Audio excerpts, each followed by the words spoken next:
ઉદ્યોગપતિની 52 લાખની મોંઘીદાટ કાર બળીને ખાખ। Bhavnagar Somnath national highway પર કારમાં આગ લાગી હતી। રાજુલાથી ગાંગડા સોમનાથ નેશનલ હાઈવે પર અકસ્માતે કારમાં આગ લાગી હતી।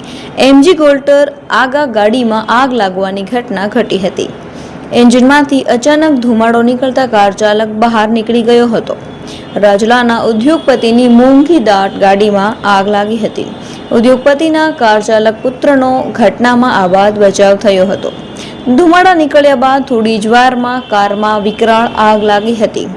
કારમાં આગ લાગવાથી નેશનલ હાઈવે પર વાહન વ્યવહાર બાધિત થયો હતો। જોકે કાર ચાલકનો આબાદ બચાવ થયો હતો। રાજુલા પાલિકાનું ફાયર ફાઈટર ઘટના સ્થળે પહોંચી આગ પર કાબુ મેળવ્યો હતો। રૂપિયા 52 લાખની કાર બળીને ખાખ થઈ ગઈ હતી।